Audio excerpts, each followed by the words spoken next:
Michael's going to give us some tips on growing on small acres. So, thanks, Michael.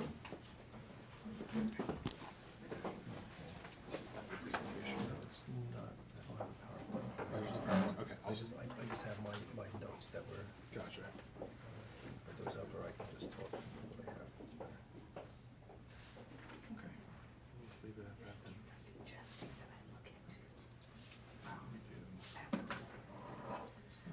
Does everybody has the printout that I sent in, right? Yeah, anything in terms of handouts go out to the groups. Okay. Board.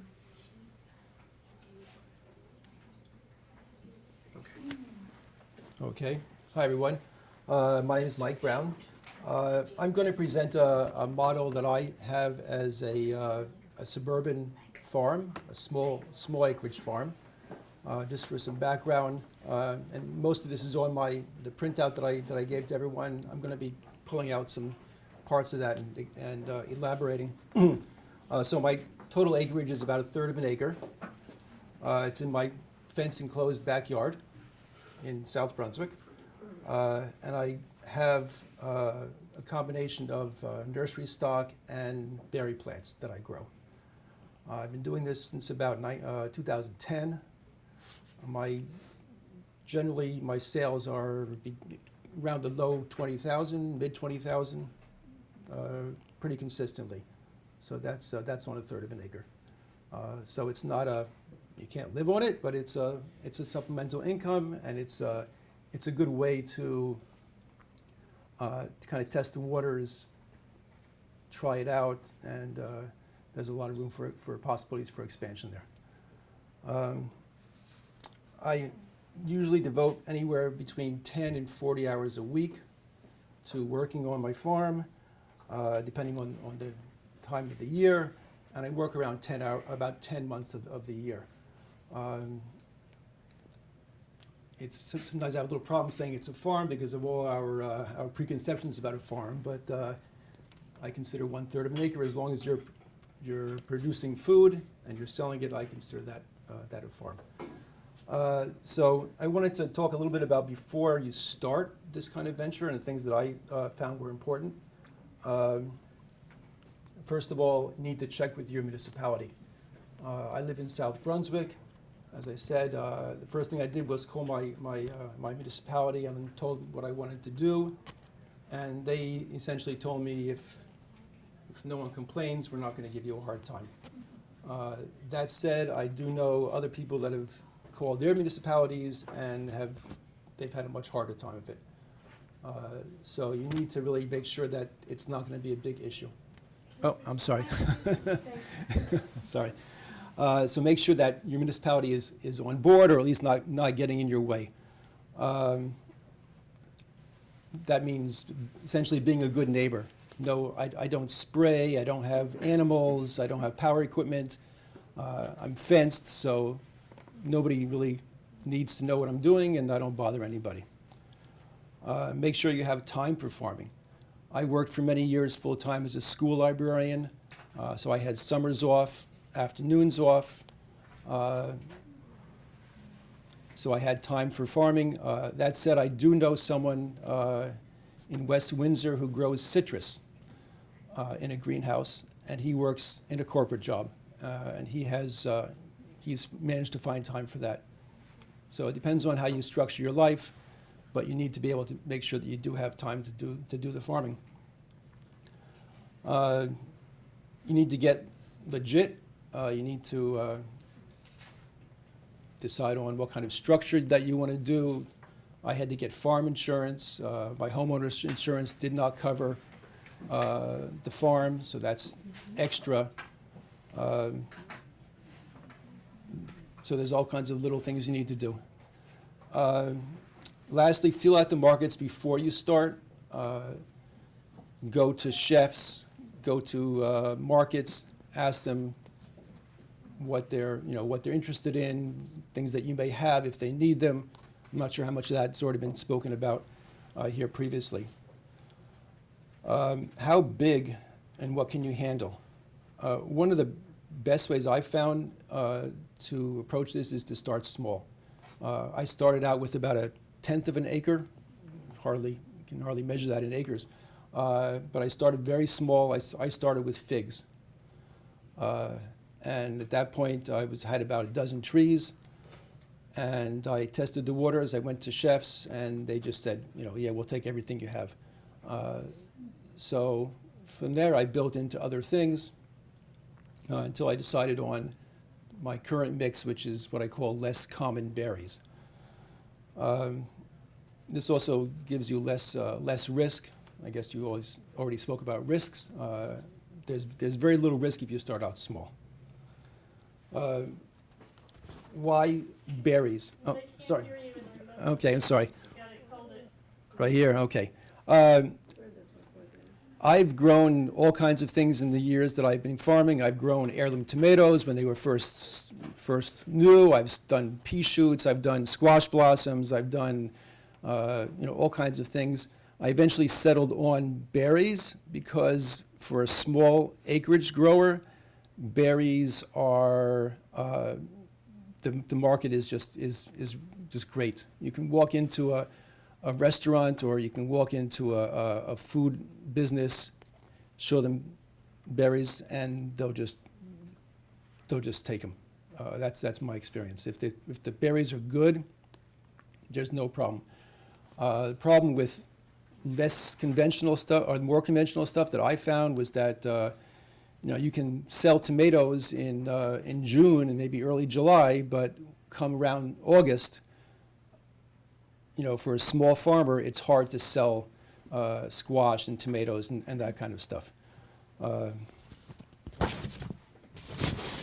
Another advantage with berries is that people don't always need a large quantity. So if you have a very small acreage, you can sell 5 pounds, you can sell 10 pounds. I had a customer actually yesterday. He was a brewery in Hillsborough, and he took 10 pounds of berries for the beer.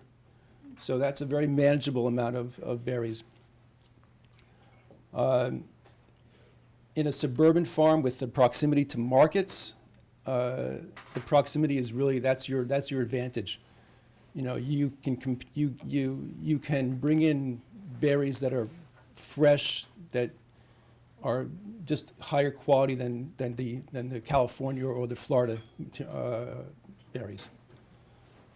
Berries can also be sold frozen. A lot of the berries that I sell, I freeze them right away. Okay, there's dessert berries and then there's processing berries. And I'll go into the different berries that I grow. But if you can freeze them, then you can sell them in December or January. You have the flexibility. You don't have to sell them right as they ripen. Berries have multiple markets. I sell to individuals, I sell to restaurants, I sell to ice cream producers, I sell to breweries, cideries, herbalists. There's all kinds of ways you can sell berries. There's culinary, there's medicinal, there's just all kinds of ways that they can go. 5 minutes? About 9. Oh, 9, okay. And lastly, for the advantage of berries is that the market is just wide open. When's the last time you saw gooseberries at ShopRite? Mm-hmm. They're just not there. So the market is just waiting for people to grow these things. The disadvantage of berries, there's a few disadvantages. First of all, berries are perennials. So once you plant most berries are perennials, but the ones that I have, once you plant them, they're there. They're not going anywhere.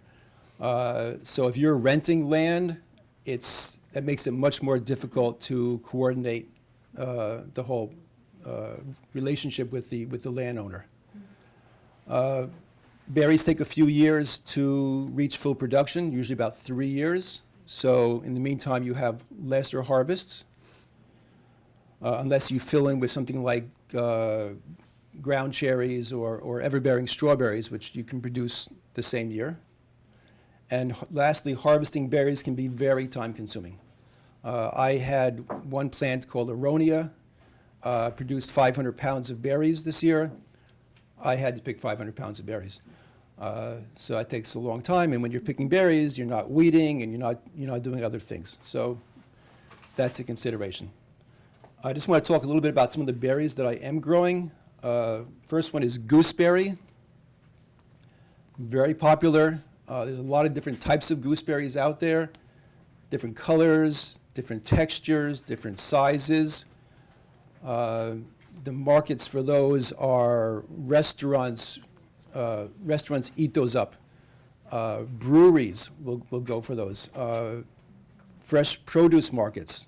I bring them to a market, and they're gone in 2 or 3 days. So good market for gooseberries. For red currants, there's a great market also. Also relatively easy to grow. Same basic markets, a little bit more on the frozen side for red currants. Yasta berries, which is a hybrid of a black currant and a gooseberry. Same kind of thing. Aronia, which I grow, which is very easy to grow. It's a native plant also, very, very productive. Once again, I had 500 pounds from maybe 30 plants. A little harder to sell because of the familiarity isn't quite there yet, but I sell almost all my crop to breweries and cideries. Sea berry, which is a Russian plant, also very popular. I don't grow that personally, but I know that there's a lot of demand for that. Elderberry. Elderberry, I grow a lot of elderberry. Great market for that, and great market for elderflower.